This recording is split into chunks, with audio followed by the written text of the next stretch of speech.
AITA for calling an ambulance, which got my coworker fired. For starters, I, 27F, work in sales.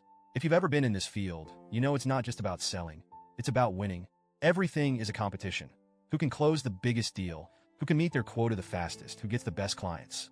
There's a lot of pressure, especially for someone like me who's relatively young in a company full of seasoned veterans. Most of my coworkers are in their 40s and 50s, and I'm one of the few younger people in the department.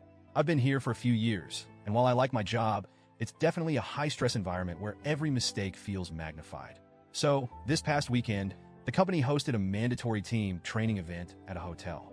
The whole thing was corporate to the core, PowerPoint presentations, buzzwords like synergy and value add, and long discussions about how to crush the next quarter's goals. It was exhausting, but the company footed the bill for the hotel and meals, so I figured I'd suck it up and get through it. After the day sessions wrapped up, a few coworkers and I decided to grab dinner at a restaurant nearby. It wasn't a wild night or anything, just a group of us trying to unwind after sitting in conference rooms all day.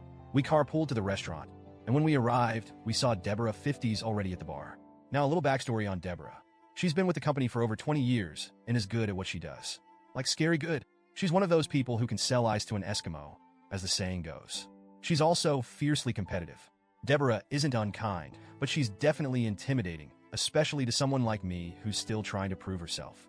When we saw her at the bar, she was already a few drinks in. We invited her to join us at the table, but she waved us off, saying she was fine where she was. Okay, fair enough. The rest of us had a nice dinner. I had 2 beers, nothing crazy, and we all kept the conversation light. But as we were finishing up and getting ready to leave, we noticed Deborah again. She'd clearly had a lot more to drink. She was stumbling as she walked and slurring her words. Honestly, it was uncomfortable to watch. A couple of people in our group exchanged awkward glances, but no one said anything. When we got outside, Deborah followed us into the parking lot and started rummaging through her purse. My stomach dropped when I realized she was looking for her car keys. I'm not one to get in people's business, but this was a clear-cut case where I couldn't stay quiet. Hey, Deborah, I said, trying to keep my tone light. Why don't I drive you back to the hotel? It's really not safe for you to drive right now. She looked at me for a second, and I could tell she was annoyed. But after a moment, she handed me her keys and said, fine, whatever. I thought the situation was under control, but as she walked around to the passenger side of the car, things took a turn. She tripped over absolutely nothing, just her own feet, and fell straight back onto the pavement. The sound of her head hitting the ground was sickening. It was like someone dropped a watermelon. I rushed over to her, and my heart sank. She was unconscious, and there was blood pooling around the back of her head. I froze for a moment, but then instinct kicked in, and I grabbed my phone to call 911. This is where things got messy. One of my co-workers, Matt, 30s, came up to me and said, "Don't call an ambulance. We'll just take her back to the hotel and put her in bed. She'll sleep it off." I couldn't believe what I was hearing. "Matt," I said, "she hit her head. She's bleeding. What if she cracked her skull? What if she has a concussion?" He rolled his eyes and said, "You're overreacting. She just needs to sleep it off." I was floored.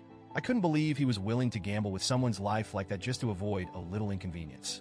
I turned to the rest of the group and said, "Does anyone here really think it's a good idea to just leave her like this?" A couple of the older employees backed me up, saying it was better to be safe than sorry. So I went ahead and called 911. The paramedics arrived quickly and took Deborah to the hospital. I rode with her because I didn't want her to be alone, and honestly, I was terrified she wouldn't wake up.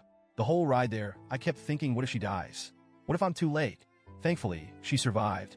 She had a mild skull fracture and a concussion, and the doctor said it was a good thing she came in when she did. They said if she'd been left alone, things could have been much worse. The next day, I checked in on her at the hospital. She was awake, but groggy. She thanked me for calling the ambulance, but I could tell she was embarrassed. I tried to reassure her, saying, "It's better to be safe than sorry." But here's where everything went downhill. Word got back to our managers about what happened. Deborah was technically at a work event when she got that drunk, and apparently, that's a major violation of company policy. They fired her on the spot. No warnings, no second chances, just gone. Now, the office is completely divided. The older employees are saying I did the right thing and that Deborah's firing was her own fault. They've told me, if you hadn't called, she could have died. You saved her life. But the younger employees? They're furious with me. Matt, in particular, has been openly hostile. He's told anyone who will listen that I got Deborah fired on purpose to eliminate her as competition. Others have said I should have just let her sleep it off, and that calling 911 was an overreaction. I didn't call the ambulance to get Deborah fired. I called because she was bleeding from her head. I didn't even think about her job at the time. I was just trying to make sure she was okay. Now I feel like I have a giant target on my back. People are whispering about me, and I'm paranoid that every mistake I make at work is being scrutinized.